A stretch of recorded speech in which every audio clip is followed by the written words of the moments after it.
Welcome back to Gear Check Games. This is part 14 of our Kingdom Hearts 1.5 for the PS4 playthrough.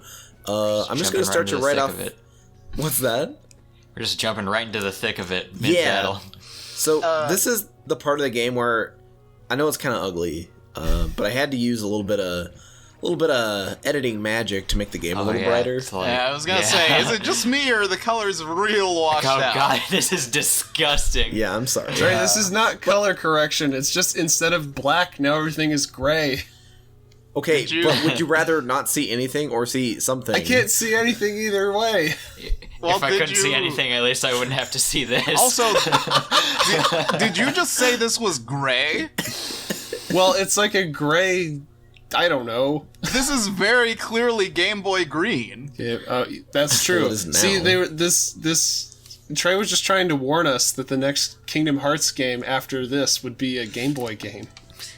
So God, I realized I don't know what's worse, the game you're referring to or the look of the screen. Well, right hey, now. at least you don't have to play this. Definitely the latter. More than halfway through the game, I realized there was a better way to do the correction. But that's not till later, so I hope you're ready for your eyes. Enjoy some Gray Check games. Hold on, Yeah. how long are we putting up with this? There's about 40 some odd episodes. Oh, so we cool. just talked to Squall, and he gave us our first summon, which is Bambi. Oh, I thought it hey was guys. Simba. Oh, is that Earthshine? I don't remember. I think I it's have a Simba. confession to make. I really like these colors. You like these colors? Yeah, it's These got... like crappy washed out colors or Yeah. the colors as they're supposed to be No, in the the washed game? out colors. I like it. It's got a vintage Ew. feel. It feels like we recorded this Let's Play on a VHS. Yeah, like a Let's Play from 2008. It feels like we recorded this Let's Play on a VHS, and I like it. I forgot to record the 5-minute segment before this, where I came here before wandering all over Traverse Town to figure out that the wizard was here. But hey, The Merlin, wizard? Merlin's in this game. Yeah. Oh, you had me excited. I thought that Fred Savage was in this game. Oh god, this is hurting Oh my yeah, eyes. normally there's like a... Trying to make out the platforms. Yeah, there's a cutscene where you go into Merlin's house for the first time and Sora sees like a hallucination of Kairi. Presumably because Kairi is inside him. Presume because Sora hasn't eaten or drank anything in who knows how long. Well, since the Wonderland world. And don't even get me started on how long it's been since he's bathed. Since birth. As we all know, being dirty makes you hallucinate and lose your mind. So be sure to bathe, I kids. mean, those odors can mess up your brain. It's true, the odors become fumes. Anywho, getting A off clean body is a clean soul. getting away from that, I think this is the first visit to Traverse Town where we've gotten to hear the battle theme, Hand in Hand, which is probably one of the definitive Kingdom Hearts songs for me. Yeah. So, I love that you know the name of this song. Oh my god, Sonic's in this game? Because it shows our very bizarre, first summon. the very bizarre areas in which the two of us hold depths of knowledge about this franchise. Yeah. I could barely hum this song if I wasn't listening to it right now. Oh, really? But you know its name. I don't know. I remember it, but I couldn't, You know, it might just be that they use this song I think this is the final piece of music that plays during a cutscene in this game, or a rendition of I it. think So so. maybe I just give it an inflated sense of importance because of that. Well, no, because they do the same well, thing you in always- 2. They end on this song, No, so or I on that think song. the Well, difference. Traverse Town is kind of the main area of the game, and you always kind of have a fondness in your heart for the I music love of the main area of the I game. love the overworld theme. Yeah. I couldn't hum it if you asked me, but I would love to live in a town where it just played nonstop over speakers. Come on, Nick. The song is literally 10 seconds long. I don't remember it. Does it? Hold on. Is it da da da da? Yeah, that's it. Yeah. Give me Yeah, It's that's five. half the playing right song. now. Give me 5 minutes, and I will not remember it. But So We fought new enemies back there. Oh, yeah. I wanted to say something about it. We fought some new aerial enemies. Those are not the first... I mean, those are not the last new aerial enemies we'll have. Yeah. Hollow Bastion is way ahead of us. But these are just the first of the annoying air enemies in this game. There are more new air enemies in... that's true. Yeah, that's before Hollow Bastion. Well, those flying guys that you just fought are called air pirates, aren't they? Are they, or is that the... I forget. I don't remember. But the nice thing about those, those guys may be annoying, but... wow, Sid really left in a hurry. Yeah. You went to go install our gummy. But to kind of count my blessings here, at least these aerial enemies aren't positioned over bottomless pits that force you to backtrack through, a dozen rooms every time you go after them. Look, fighting the wyverns in Hollow Bastion was one of my favorite parts of this game. And that's no joke. Just falling off the ledge?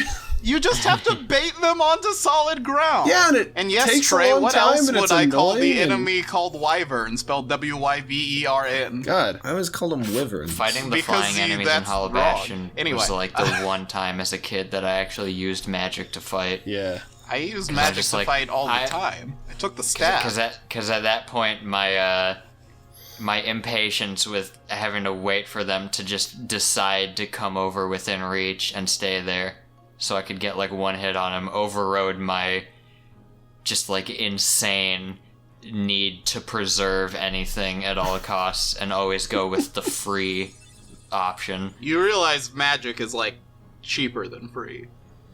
I didn't realize that as a kid. I saw the bar go down and I was like, that ain't free. That costs resources. You know what doesn't? A swing in my key. I imagine your Sora is just the buffest Sora. Hey Dan, you know what else is an expendable resource? HP? Time. Oh god, I just said H. H? Well, I didn't realize... Time was less expendable when I was a kid. That's true. That's a big feels bad, man. I didn't realize that time was going to keep on slipping into the future. Whoa. Wait, did I say less expendable? I meant more expendable. So time didn't have as much value as when I was a kid. I was pretty much just waiting to grow up. We're now heading into the place where I want to spend all my time. Allow for me the to rest give of the us playthrough. an intro because deep in the 100. Wait, I've already done that. Never mind. Yeah, you blew it, Nick. The 100-Acre Wood is hands down the best world in Kingdom Hearts 1 and 2. I don't agree, but I do love this world. It was my favorite the first time I played. Yeah. Because I was terrible at the combat. And then you have to fight the secret Pooh boss. Yeah. Pooh what boss, a doozy Winnie that was. The Pooh boss. Wait, you mean the Heffalump? Trey's just like, oh my god, Winnie the Pooh! I'm that excited to go into this world, honestly. There's not even anything we can do here finally yet. gets to meet his childhood hero. Well, you can talk to, most of all, Winnie the Pooh. Fair enough. Goofy and Donald couldn't come along because Sora was too embarrassed that he was that into Winnie the Pooh. It's like, yeah, you do your thing, Sora. We'll just wait over here. Talk to Merlin. I'm just gonna check it out, see if there's anything where probably not. I mean, it's just like a dumb kids thing, like for babies, you know how it is. But I'm gonna go in anyway. And he goes and he's like, oh my god, it's Pooh. It's so good. Yeah, I guess I should specify the stuffed with love. Actually, I already talked about that. I'm sorry. So basically, the gist of the Winnie the Pooh world is that, and we can't do this yet, but as we progress through the game, we'll discover torn pages scattered throughout the levels, and every time you find a new page, you can bring it back here and unlock the next part of the Pooh story, along with a mini game you can play. And I guess I don't know, the first time I played this game, I just had a really hard time fighting the enemies, so I would always look forward to going back to 100-Acre Wood and just, doing some chill mini games. Okay, so Trey, I can feel you've got something on the tip of your tongue, so please say it. The thing I like about this world, and we'll see more of it later, is that gathering the pages is not enough to put this world back to 100%. Instead of just sealing a keyhole, You literally have to go in and talk to the people who inhabit this world and, like, enrich their lives with your presence and, like, make them feel, like, appreciated again. Yeah. So, And there's something very special about this world that's completely unique.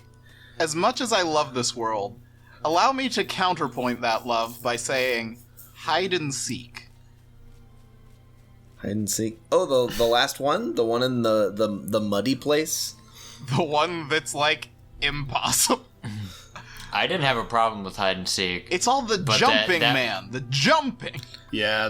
But that area with the I think it was in 2 and not 1, but with the we're in the woods and you got to do like the jumping on the seesaw and hitting things back into the giant like pot. No, that's or in this whatever.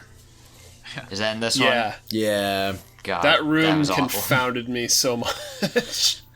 We'll get to that room. I'm excited for you guys to see what happens in that room later. Oh, Trey, to get back to what you were saying earlier, we make fun like, oh, it's the Winnie the Pooh world. It's being a creep. the world for babies. But like, Imagine looking out the window and seeing Sora just standing right outside. Dead-eyed, just 1,000-yard standing there. stare. boy, that could be the fate of any Disney character. But on, As you were saying. we made fun of this game, or we make fun for this being like, oh, it's the baby world. But like, the first interaction you have with a character is like, oh, all my friends have disappeared, so I'm trying to figure out how to say goodbye to myself when I too inevitably disappear. Yeah, Winnie the That's so Pooh depressing. is a surprisingly deep franchise on most Yeah. counts, except for, like, the most of the children's early morning TV shows that were made after 2003. The hexahephalump.